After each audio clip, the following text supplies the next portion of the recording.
that there is two aspects of account, two aspects of every transaction।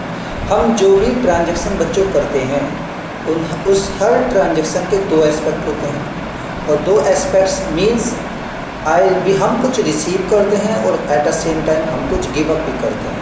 Clear? हमें उसी point of view से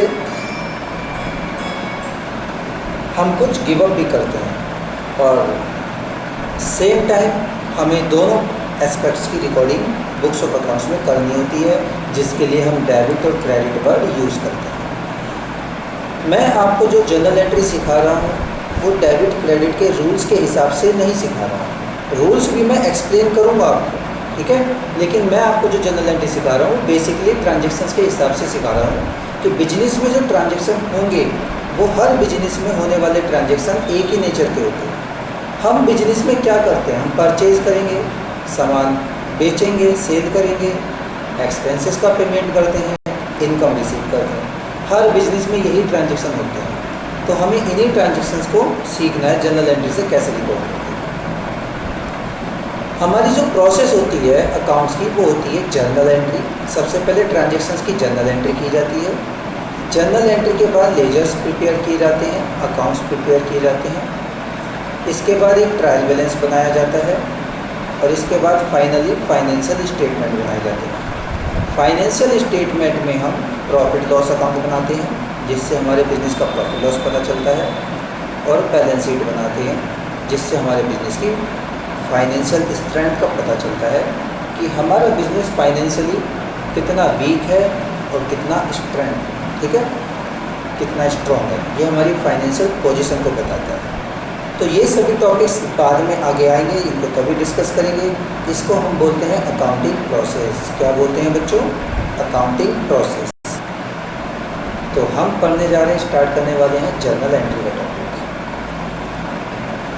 okay, the very first transaction, business started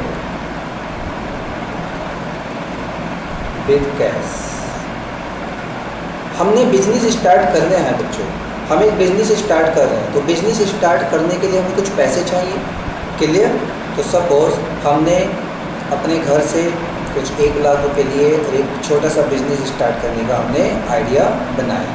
तो हम 1 लाख रुपए से जो बिजनेस स्टार्ट कर रहे हैं, तो इन सब चीज़ की एंट्रीज क्या होगी? बिजनेस स्टार्ट करने के लिए किस तरीके से इस ट्रांजेक्शन को रिकॉर्ड किया जाता है। ये एक बिजनेस ट्रांजेक्शन बन गया हमारा, अब इसकी रिकॉर्डिंग करनी है, ठीक है बच्चों। तो हमें ये देखना है कि क्या हमें रिसीव हो रहा है और कहाँ से रिसीव हो रहा है।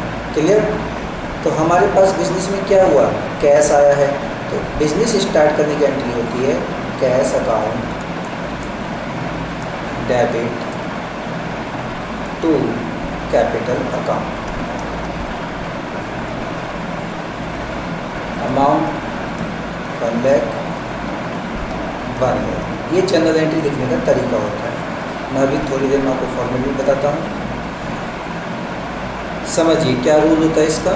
जिस चीज़ से हम बिजनेस स्टार्ट कर रहे हैं वो सब चीज़ें डेबिट हो जाती हैं, और यही सब चीज़ें क्या बन जाती हैं? कैपिटल। क्योंकि ये सब चीज़ें कौन दे रहा है? ऑनर दे रहा है, और हम ऑनर का नाम नहीं लिखते, उसकी जगह क्या लिखते हैं? कैपिटल। कैपिटल डिनोट कर रहा है कि ये सब चीज़ें जो बिजनेस में आई हैं ये किसने दी हैं? ऑनर ने दी हैं। क्लियर? तो जो बिजनेस में हमारे पास आ रहा है उसको हमें डेबिट करना है एक तरीके से, और जो हमारे पास से जा रहा है उसको एक तरीके से क्रेडिट करना है। क्लियर? अब ये सब चीज़ें क्या हैं? हमारे बिजनेस में आई हैं। कौन लेकर के आया? ऑनर लेकर के आया है। तो ऑनर के क्या कर देंगे हम इसको? ऑनर की जगह कैपिटल अकाउंट से हम इसको डिनोट कर देंगे। तो जो भी चीज़ें बिजनेस में आ जाती हैं ये इन्वेस्टमेंट बन जाता है। ये सब क्या बन जाती हैं? कैपिटल। मैंने कैपिटल का मीनिंग आपको बताया था बच्चों। कैपिटल का मीनिंग क्या बताया था? Anything invested bye owner in business becomes capital. जो भी ओनर बिजनेस के लिए इन्वेस्ट करेगा बिजनेस में, वो सब चीज़ें क्या बन जाती हैं? कैपिटल बन जाती हैं। तो जब भी आपके पास बिजनेस स्टार्ट करने का ट्रांजेक्शन आएगा तो आपको जर्नल एंट्री कैसे करनी है? जिस चीज़ों से बिजनेस स्टार्ट हो रहा है वो डेबिट और कैपिटल क्रेडिट, क्योंकि वो सब चीज़ें कैपिटल में कन्वर्ट हो जाती है, कैपिटल बन जाती हैं। क्लियर? और एक एग्जाम्पल देखते हैं।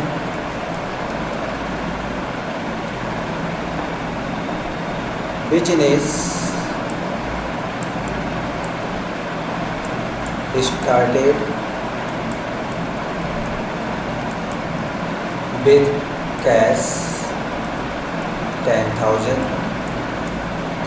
stock 5,000 and furniture 10,000। सपोज कि आप बिजनेस स्टार्ट कर रहे हैं, आप घर से 25,000 रुपये लेकर के आए, 10,000 का आपने फर्नीचर खरीद लिया बिजनेस के लिए, 5,000 का स्टॉक खरीद लिया आपने, ठीक है, और बाकी के 10,000 आपने कैश में रख लिए डेली बेस की डीलिंग करने के लिए। तो इस बार हम बिज़नेस किन किन चीज़ों से स्टार्ट कर रहे हैं? हम बिज़नेस स्टार्ट कर रहे हैं कैश, स्टॉक, फर्नीचर।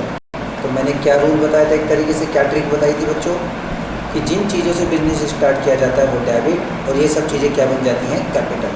तो जनरल एंट्री क्या लिखेंगे, cash account debit, stock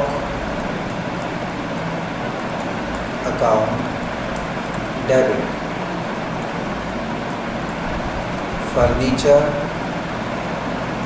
account debit.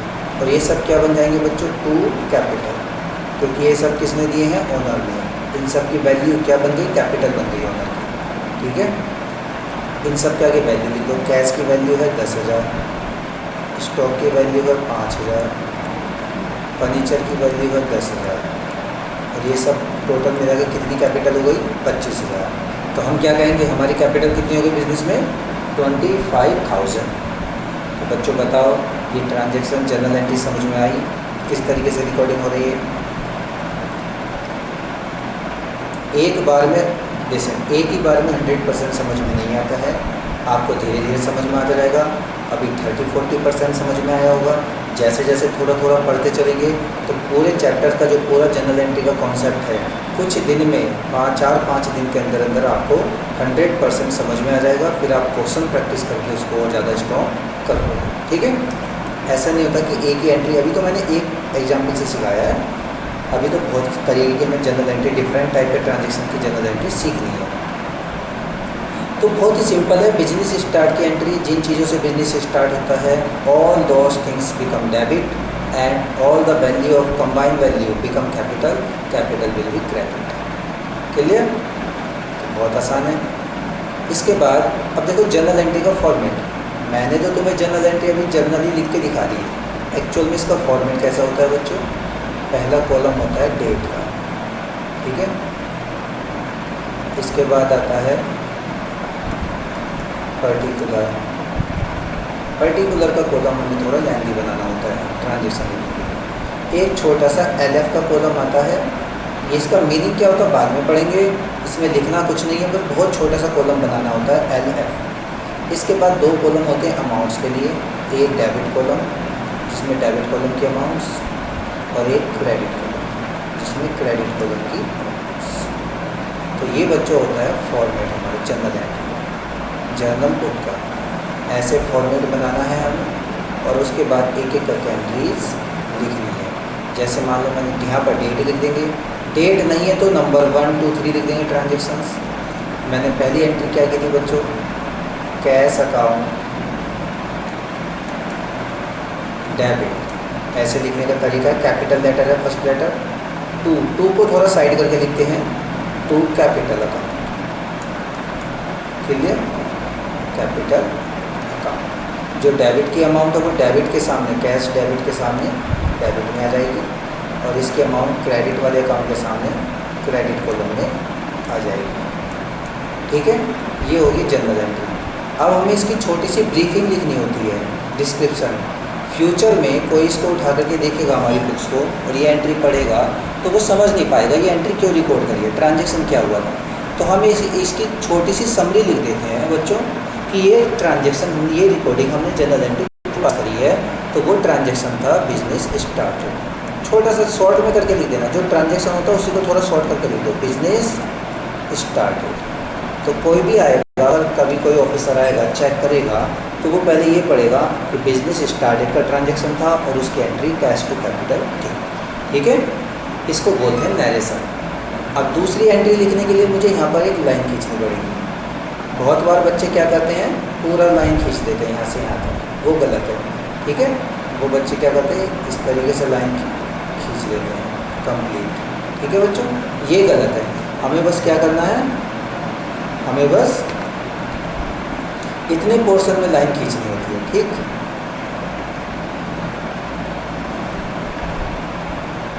बाकी पोर्शन में हमें लाइन नहीं खींचनी है। तो फॉर्मेट आपको समझ में आया, इजी है। शुरू में आपको मेहनत लगेगी 10-15 दिन, उसके बाद आपकी जनरल एंट्री, और जो भी बच्चे 11th में आते हैं सभी को टाइम लगता है। ऐसी कोई बात नहीं है कि सर हम बहुत टाइम लग रहा है सीखने में। सभी बच्चे जो टॉपर होते हैं 10th क्लास के, उनको भी उतना ही टाइम लगता है सीखने में। हाँ, डिपेंड ये करता है कि पढ़ाने के बाद आपने रिवीजन करा है या नहीं करा है। मैं पढ़ा दूँ उसके बाद आप ओपन भी ना करें, फिर तो ज़्यादा टाइम लगेगा। ठीक है, बिजनेस हमारा स्टार्ट हो गया बच्चों, हमने एक दुकान खोल ली है। सब इमेजिन करते चलो मेरे साथ साथ, जैसे जैसे मैं एग्जांपल दे रहा हूँ। अब हमें बिजनेस करने के लिए क्या चाहिए, कुछ सामान खरीदना पड़ेगा। ठीक है, तो हमारा नेक्स्ट ट्रांजेक्शन क्या है, जो वेरी कॉमन ट्रांजेक्शन है बिजनेस में, सामान खरीदने के ट्रांजेक्शन होंगे बच्चों,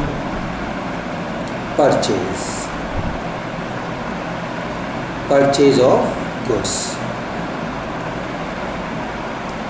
परचेज ऑफ गुड्स। तो यहाँ पर मैं बता दूँ कि गुड्स का मीनिंग क्या होता है बच्चों। गुड्स किन चीज़ों को कहते हैं, आइटम्स, जो हमारे बिजनेस में आइटम्स फॉर सेल, जो हम बेचने के लिए सामान खरीदते हैं, वो सामान को हम क्या बोलते हैं बच्चों, गुड्स बोलते हैं। ठीक है, कोई बड़ी बड़ी डेफिनेशन याद करने की ज़रूरत नहीं है, बड़ी सीधा सा आंसर देना है कि items which we buy for sale purpose is goods. जो सामान हम बेचने के लिए खरीदते हैं वो हमारा गुड्स है। Is it clear. अब देखो बच्चों, जब हम सामान खरीदेंगे, मैं जो आपको ये जनरल एंट्री सिखा रहा हूँ बिल्कुल लेमैन तरीके से सिखा रहा हूँ, जो हमारी पर्सनल लाइफ में डेली हम कॉमन सेंस, एक जो हमारा बिहेवियर है, हम डील करते हैं, उस तरीके से सिखा रहा हूँ। ठीक है, बाद में हम इसमें देखेंगे कि रूल्स भी हमारे अप्लाई हो रहे हैं। ठीक है बच्चों, अब एक बात बताओ, आप बिज़नेस कर रहे हो, अपने आप को बिजनेसमैन इमेजिन करो, क्योंकि हमने एक दुकान खोल ली है। ठीक है, अब हम दुकान पर बैठे हैं, हमें बेचने के लिए सामान चाहिए। सपोज़ हमने दुकान खोली है रेडीमेड गारमेंट्स की। क्लियर बच्चों, तो रेडीमेड गारमेंट्स हम खरीदेंगे। अब वो रेडीमेड गारमेंट्स हम जो खरीद रहे हैं वो बेचने के लिए खरीद रहे हैं, तो ये क्या हो गए हमारे गुड्स। इनको क्या बोलेंगे बच्चों, गुड्स बोलेंगे।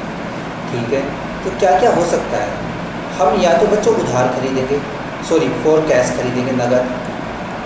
बिजनेस में या तो खरीदा जाएगा, नगद खरीदा जाएगा, पैसे दिया सामान खरीद लिया, नगद ट्रांजेक्शन, कैश ट्रांजेक्शन। या फिर क्रेडिट, क्रेडिट का मतलब उधार भी होता है, हम उधार खरीदेंगे। या फिर ऐसा भी हो सकता है बच्चों कि हमने दोनों ट्रांजेक्शन, मतलब फॉर कैश एंड क्रेडिट, थोड़ा पैसा कैश में दे दिया, बाकी उधार हो गया। जैसे 50,000 का सामान है, 20,000 कैश दे दिया, बाकी कुछ समय के लिए उधार। तो एक ही ट्रांजेक्शन में कुछ कैश में चला गया और कुछ उधार बन गया। ठीक है, बताओ ये तीन ही कंडीशन तो हो सकती हैं, यस और नो।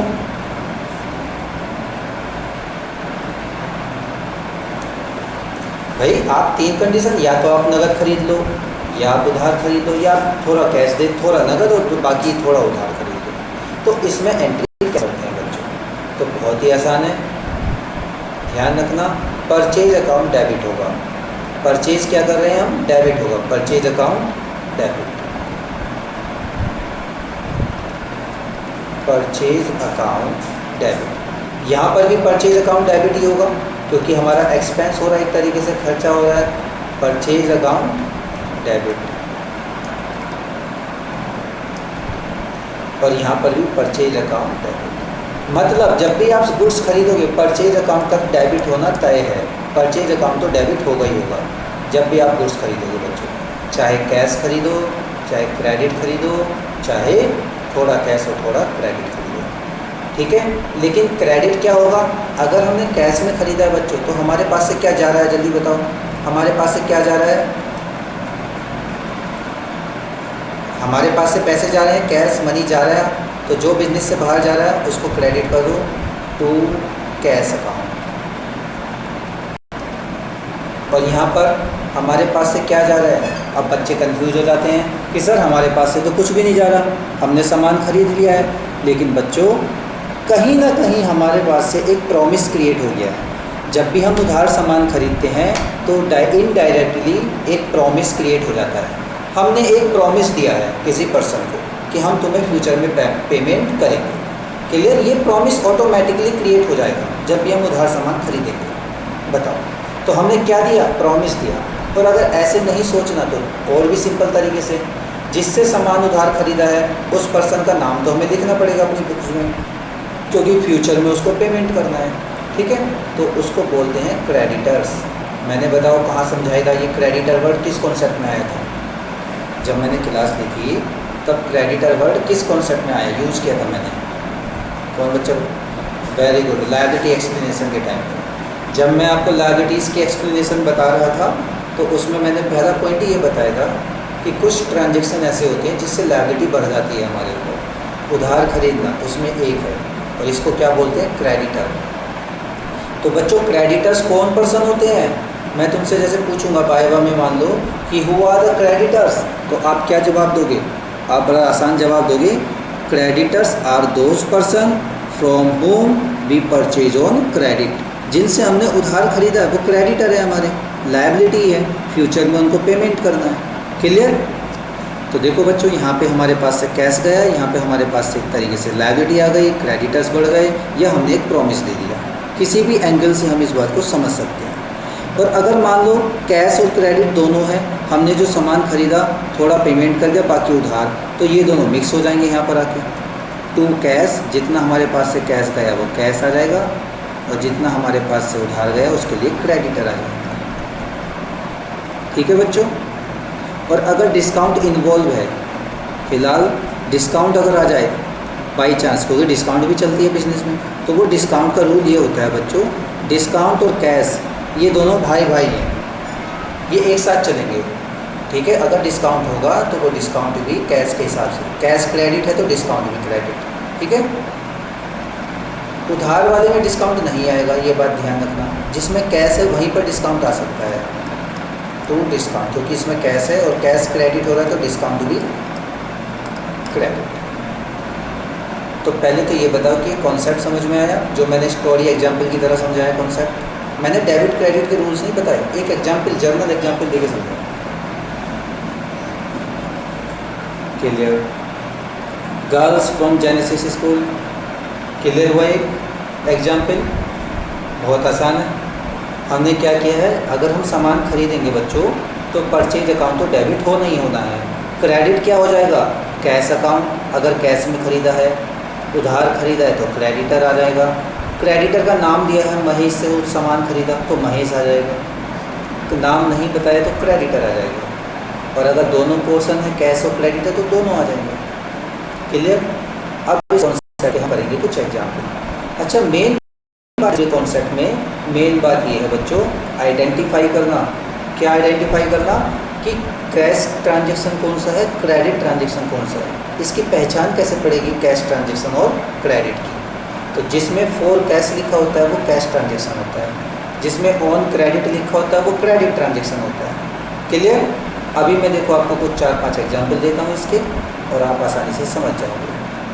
ठीक है बच्चों, अब हम इसके देखते हैं example. Goods purchase on, goods purchase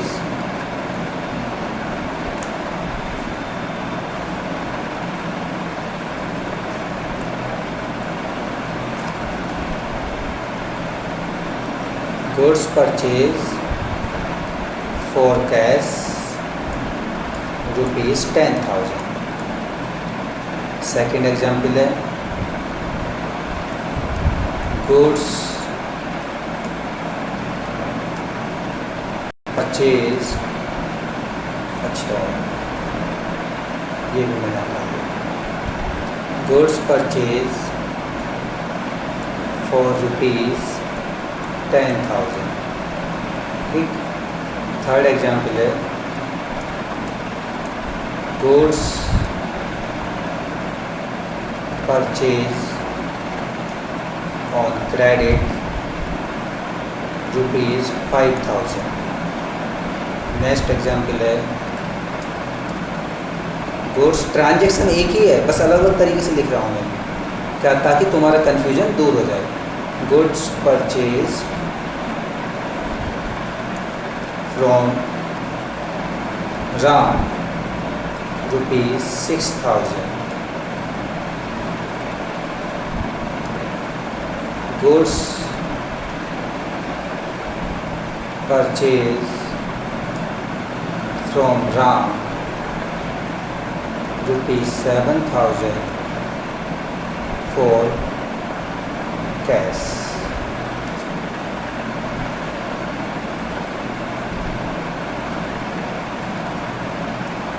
Goods purchase from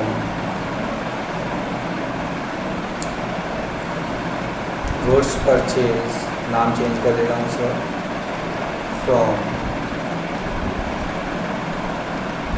Mahesh ₹10,000, comma 50% paid in cash।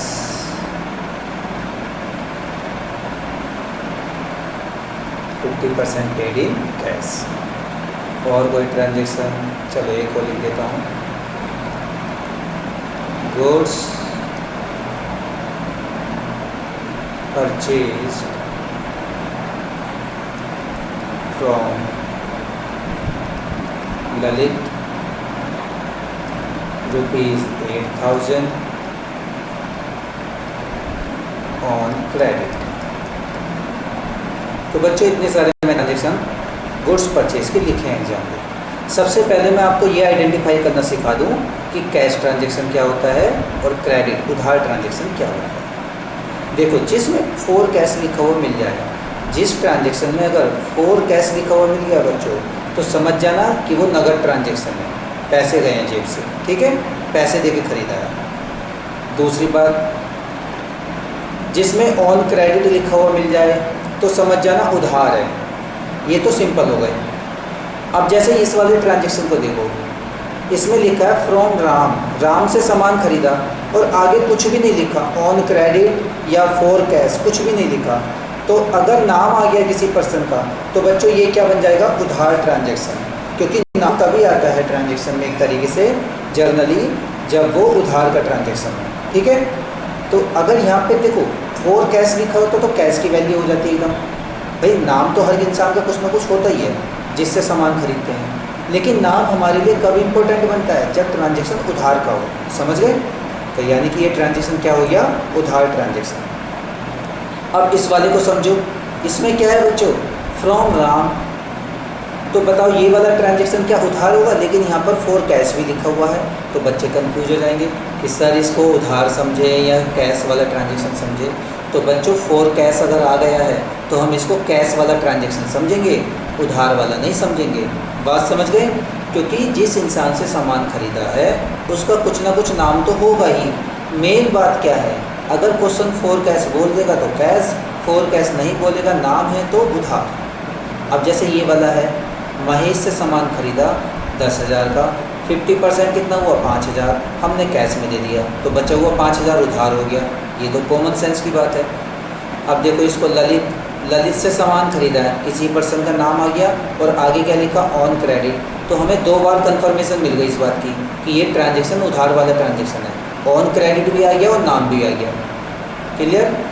अब ये वाला ट्रांजेक्शन देखो, इसमें ना तो ये लिखा फॉर कैश, ना ये लिखा ऑन क्रेडिट और ना किसी का नाम आया, तो अब तो बड़ा कन्फ्यूजन है। तो ऐसी कंडीशन में इसको क्या माना जाएगा, कैश ट्रांजेक्शन माना जाएगा। क्या माना जाएगा बच्चों, कैश ट्रांजेक्शन, नगद ट्रांजेक्शन। तो बताओ आइडेंटिफाई करना सीख गए, पहचान करना सीख गए? ओके, तो अब हम इनकी जनरल एंट्री करते हैं। मैं एक फॉर्मेट बनाता हूँ जनरल एंट्री का। डेट का कॉलम, देखो जैसे तुम्हारी नोटबुक है, नोटबुक में मार्जिन होता है ना, हेडलाइन के इधर इसको डेट का कॉलम बना दो। डेट का कॉलम बनाने के बाद पर्टिकुलर की लाइन मत खींचो, इस साइड आ जाओ, पहले अमाउंट का कॉलम बनाओ। मान लो पहला क्रेडिट कॉलम जो पेपर की किनारी साइड है, ठीक है, एक स्केल के विपरीत के बराबर, तो ये क्रेडिट कॉलम हो गया अमाउंट का। ठीक है, फिर इसी में स्केल के विपरीत के बराबर डेबिट कॉलम आ गया अमाउंट का, और एक छोटा सा आ गया LF का कॉलम। तो जो बचेगा वो पर्टिकुलर का कॉलम बचेगा। बहुत बार बच्चे पर्टिकुलर की लाइन डेट के बाद यहाँ खींच देते, छोटा पड़ जाता है कॉलम, और अमाउंट के कॉलम बहुत लेंथी हो जाते हैं। ठीक है, अब हम इसमें देखो ट्रांजेक्शन रिकॉर्ड करके दिखाएंगे जर्नल एंट्री। तो बच्चों पहला ट्रांजेक्शन क्या था, परचेज गुड्स फॉर कैश। बताओ क्या एंट्री होगी इसकी,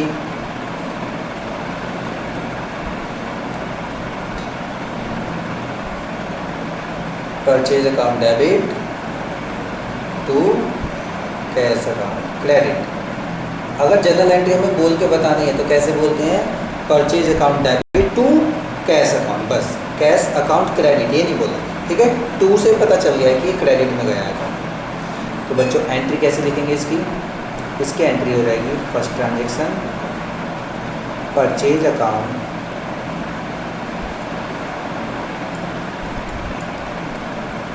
debit to cash account. Amount कैसे लिखेंगे, 10,000 की डेबिट में अमाउंट और 10,000 की क्रेडिट में अमाउंट। हर जर्नल एंट्री में डेबिट और क्रेडिट की अमाउंट का टोटल बराबर होना चाहिए। नरेशन क्या हो जाएगी, simple goods purchase for cash, बस ये होगी इसकी नरेशन। जो ट्रांजेक्शन था उसे शॉर्ट करके लिख दिया। अगले ट्रांजेक्शन के लिए पहले मैं यहाँ पे लाइन खींचूंगा एक, ठीक है, फिर दूसरा ट्रांजेक्शन लिखेंगे, उसका नंबर 2 आ गया जैसे मान लो। तो बच्चों दूसरा ट्रांजेक्शन क्या है, गुड्स परचेज फॉर ₹10,000। इसमें कुछ भी नहीं लिखा, ऑन क्रेडिट, ऑन कैश, नाम, तो इसको क्या मानेंगे, कैश ट्रांजेक्शन। और जिससे मैं आंसर पूछूंगा वो बताएगा, आंसर बताएंगे हर्षदीप कौर। हर्षदीप कौर, बेटा आंसर बताओ क्या एंट्री लिखेंगे,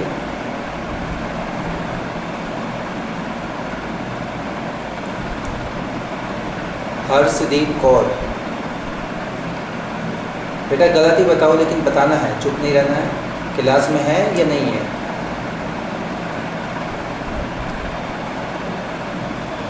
ठीक है। जसप्रीत कौर बताओ, वेरी गुड। इसको कैश ट्रांजेक्शन कंसीडर करेंगे तो एंट्री क्या हो जाएगी, purchase account debit to cash account. Amount क्या आ जाएगी, 10,000। अब मैं नरेशन नहीं लिख रहा हूँ, नरेशन तो आप सीख ही जाएंगे, कोई इतनी बड़ी बात नहीं। ट्रांजेक्शन को शॉर्ट करके लिखना होता है, मेन बात है एंट्रीज को समझना पड़ता है। नंबर थर्ड ट्रांजेक्शन देखिए बच्चों,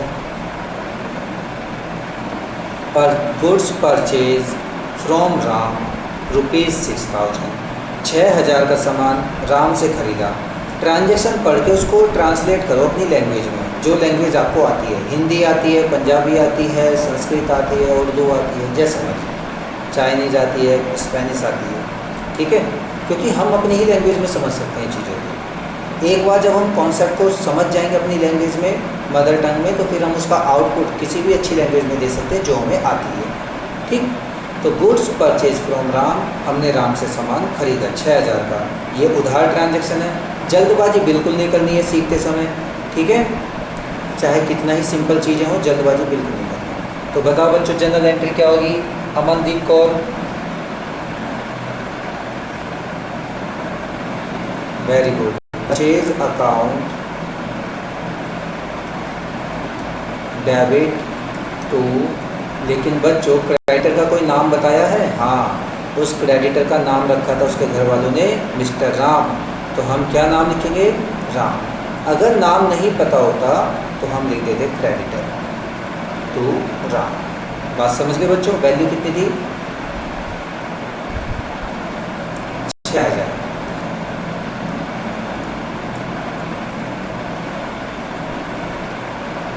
सिंपल। इसके बाद नेक्स्ट ट्रांजेक्शन, और जो भी आपको नोट्स बनाने होंगे वो मैं आपको व्हाट्सएप में भेज दिया करूँगा, उसी को आपको लिख के नोट्स बनाने हैं, ठीक है। साइड वगैरह में मैं कुछ छोटी मोटी बातें लिखूँगा, उनको नहीं लिखना है, मेन बातों को लिख करके आपको नोट्स बनाते रहना है, नोटबुक में लिखते रहना है, ट्यूशन में। नेक्स्ट ट्रांजेक्शन है बच्चों, goods purchase from Ram ₹7,000 for cash. इसका हिंट अपना मीनिंग क्या है इसका? हमने राम से सामान खरीदा 7,000 रुपये का फॉर कैश, कैश के बदले में, यानी कि नगद ट्रांजेक्शन। तो इसकी एंट्री क्या होगी बताओ भाई, इसकी एंट्री क्या होगी? Arshpreet Kaur from genesis.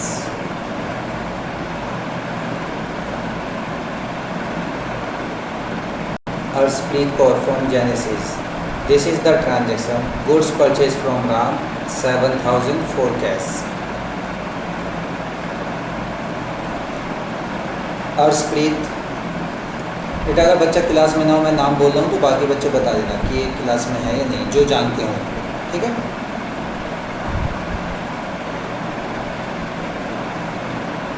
Harshdeep and Arshpreet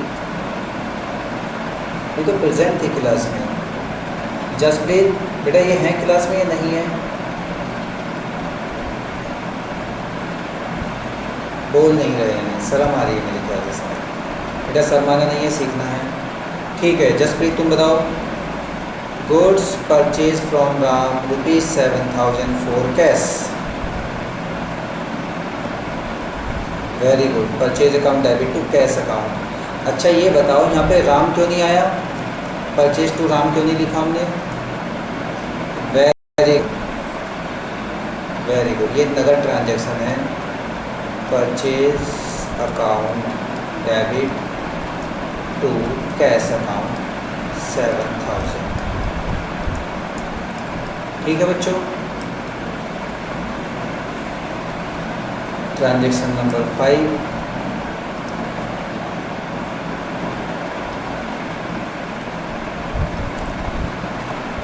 goods purchase from Mahesh 10,000, 50% paid in cash. हमने महेश से सामान खरीदा 10,000 का, 50% हमने कैश में दिया, बाकी उधार हो गया। ठीक है, ये तो हमें ऑटोमेटिकली समझना है कि बाकी पेमेंट क्या हो गया, उधार। क्वेश्चन में लिखा नहीं है कि बैलेंस 50% उधार है, ये हमारा माइंड है, हमें कॉमन सेंस यूज करना है बिजनेस में। ठीक है, वी आर बिजनेसमैन। बेटा बिजनेस अकाउंट्स इतना मुश्किल नहीं है, बहुत बार कम पढ़े लिखे लोग भी बिजनेस की अकाउंटिंग कर रहे होते हैं अपने अपने। ठीक है, ये बहुत कॉमन चीज़ें हैं, लाइफ की पर्सनल प्रैक्टिकल लाइफ की चीज़ें हैं, इनको हम आसानी से समझ सकते हैं। तो बताओ, परचेज अकाउंट तो डेबिट हो जाएगा, परचेज अकाउंट डेबिट। क्रेडिट क्या होगा बोलो? टू कैश, हमारे पास से कैश गया है, टू कैश अकाउंट। और थोड़ा सा पैसा उधार हो गया बचा हुआ, तो वो आ जाएगा। क्या नाम था भाई जिससे खरीदा था? महेश, टू महेश। अब जैसे तुम एक बार नोटिस करोगे कि मैं किसी के नाम के आगे अकाउंट नहीं लिख रहा है ऐसे, तो ये जनरली होता है कि किसी पर्सन का नाम आ जाए तो उसके आगे अकाउंट नहीं लिखते, ऐसे छोड़ देते हैं। ठीक है, अब अमाउंट्स कैसे लिखेंगे? तो बहुत ही आसान है। टोटल परचेज कितनी है? 10,000। कैश कितना गया? 50%, 5,000। और उधार जो बचा बाकी अमाउंट 5,000, वो भी 50% ही बचेगा। ठीक है, last transaction, I think last होगा नंबर 6।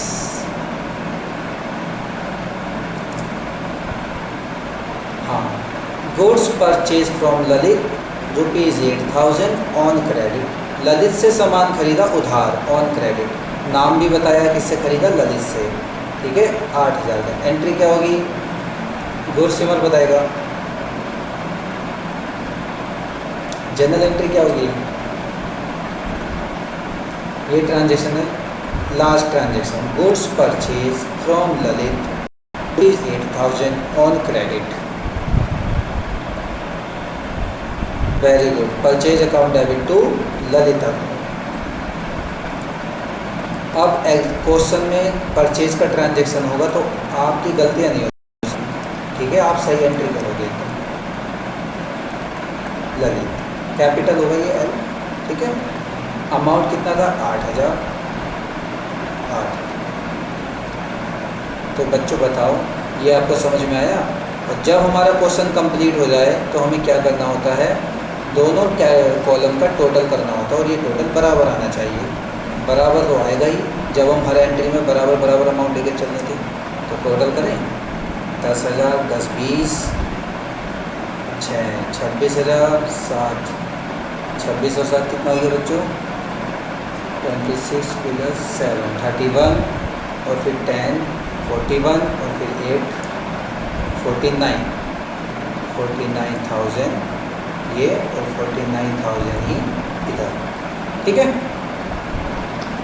तो बच्चों बताओ समझ में आया दोनों टाइप के? आज परचेज वाला कॉन्सेप्ट और बिजनेस स्टार्ट करने वाला कॉन्सेप्ट समझ में आया बच्चों को? ठीक है, वेरी गुड। किसी को कोई डाउट छोटा मोटा तो पूछ सकते हैं। हाँ, किस साइड हुआ नेटवर्क इशू का? कहाँ तक तुमने समझ लिया, बस ये बता दो कि सर यहाँ तक तो पढ़ लिया था मैंने, उससे आगे थोड़ा सा। Transaction number 3, okay. कभी कुछ ऐसा इशू हो तो व्हाट्सएप पर आप मैसेज कर सकते हैं थोड़ी देर के लिए क्लास से हट के, और कोई दिक्कत नहीं है। आप देख रहे हो रिकॉर्डिंग चल रही है क्लास की, कुछ समय बाद ये रिकॉर्डिंग क्लास भी अवेलेबल हो जाएगी। कैसे अवेलेबल होगी उसके बारे में मैं आपको बता दूँगा। तो देखो बच्चों, बहुत ही ईजी है। यहाँ से मैं पूरा ही एक बार समझा देता हूँ। परचेज का ट्रांजैक्शन, हम बिज़नेस स्टार्ट करके बैठ गए हैं, सामान चाहिए बेचने के लिए, तो हम या तो कैश खरीदेंगे या उधार खरीदेंगे, और या फिर दोनों, थोड़ा कैश थोड़ा उधार। ठीक है, अगर हमने कैश में ख़रीदा है, परचेज अकाउंट तो डेबिट होना ही है। कैश में ख़रीदा है तो टू कैश, क्रेडिट में ख़रीदा है तो टू क्रेडिटर्स, उसका नाम आ जाएगा। और दोनों है ट्रांजैक्शन में पोर्शन, थोड़ा कैश में है थोड़ा उधार हो गया। जैसे 10,000 का सामान ख़रीदा, 4,000 रुपये हमारे पास थे, हमने दे दिए, दो भाई 4,000 रुपये रखो, बाकी बाद में देंगे। तो ये क्या हो गया, 4 कैश एंड क्रेडिट, दोनों पोर्शन आ गए। और मैंने ग्रीन में डिस्काउंट इसलिए लिखा है कि जब हम क्वेश्चन करेंगे बुक में तो डिस्काउंट अगर आएगा तो डिस्काउंट भी इसके कैश के साथ चलेगा। डिस्काउंट किसके साथ चलेगा बच्चों, कैश के साथ। ठीक, पहला ट्रांजैक्शन गुड्स परचेज किया है 4 कैश, हमने कैश में ख़रीदा है 4 कैश, तो कैश ट्रांजैक्शन हो गया। एंट्री हो जाएगी purchase account debit to cash account. इसकी एंट्री क्या हो जाएगी, परचेज डेबिट टू कैश। मैं यहाँ पे समझाता चल रहा हूँ। 10,000, 10,000। अब ये गुड्स परचेज 4 रुपीज़, इसमें तो कुछ भी नहीं लिखा, ना ऑन क्रेडिट है, ना किसी का नाम है, ना 4 कैश है, तो हम इसे मान लेंगे कि ये कैश ट्रांजैक्शन है। तो इसकी भी एंट्री क्या हो जाएगी, परचेज डेबिट टू कैश। ठीक है, ऑन क्रेडिट इसमें तो साफ साफ लिखा हुआ है कि भाई उधार सामान खरीदा है, लेकिन नाम नहीं बताया किससे खरीदा, तो कोई बात नहीं, purchase account debit to creditor, उसको क्या बोलते हैं जिससे उधार खरीदते हैं, creditor. 5,000, 5,000। Goods purchase from Ram, अब इसमें एक नाम गया पर्सन का, आगे कुछ नहीं लिखा उधार है या कैश है, तो ये नाम आ गया है तो हम इसको उधार मानेंगे। ठीक है, तो एंट्री होगी purchase account debit to Ram, 6,000, 6,000। समझ में आ रहा है बेटा, जिसने अभी डाउट पूछा था? Goods purchase from Ram 7,000, 4 cash. तो पहले इसका मीनिंग समझो। ठीक है, ट्रांसलेट करो इसको तुरंत। हमने राम से सामान खरीदा 7,000 का, कैश में खरीदा, नगद खरीदा। जैसे मैं तुम्हें बोल के समझा रहा हूँ ना, तो तुम्हें भी रिवीजन करते समय अपने आप से ऐसे ही बोल बोल के समझना है। तुम्हें ऐसे पढ़ना है रिवीजन करते समय अपने मन में बोल के, जैसे तुम दूसरे को समझा रहे हो यही चीज़। ठीक है, तो कॉन्सेप्ट की जो क्लियरिटी है, जो विजुअलाइजेशन है, कॉन्सेप्ट को विजुअलाइज करना मेन चीज़। जिस समय एग्जाम्पल दे रहा होता हूँ तो उस समय ऐसा फील किया करो कि हाँ ये हमारे बिजनेस का ट्रांजैक्शन है, कि हाँ हमारी दुकान है, हमने राम से सामान खरीदा 7,000 रुपये का, उसको कैश दे दिया 7,000 रुपये गिन के हमने। ठीक है, तो चीज़ें बहुत ईजी हो जाती हैं हमारे लिए अंडरस्टैंड। तो बताओ क्या एंट्री हो जाएगी, ये तो पूरा ट्रांजैक्शन कैश में हो गया, तो इसकी एंट्री होगी बच्चों purchase account debit to cash, amount 7,000 आ जाएगा। हमने महेश से सामान खरीदा 10,000 का, उसे कुछ पैसे कैश में दे दिए 50%, जो बाकी बचे वो उधार, तो एंट्री हो जाएगी। कौन से कॉन्सेप्ट से एंट्री होगी इस बार? इस वाले कॉन्सेप्ट से एंट्री होगी, ठीक है। परचेज डेबिट टू कैश, और जो उधार हो गया उसके लिए to Mahesh. Amount total purchase 10,000, cash में गए 5,000, उधार हुए 5,000। अब यहाँ ललित से सामान खरीदा ऑन क्रेडिट, क्वेश्चन ने खुद ही कह दिया उधार है भाई, तो एंट्री हो जाएगी परचेज डेबिट टू ललित, ठीक है, 8,000। तो यही सब मैथमेटिक्स आपको बच्चों समझाएंगे, बाद में टोटल कर देते हैं, मैच हो जाना चाहिए। क्या अब समझ में आएंगे डाउट्स?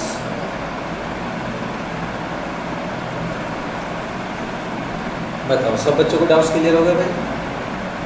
कुछ बच्चों ने ज़रूर पहले पढ़ रखा होगा,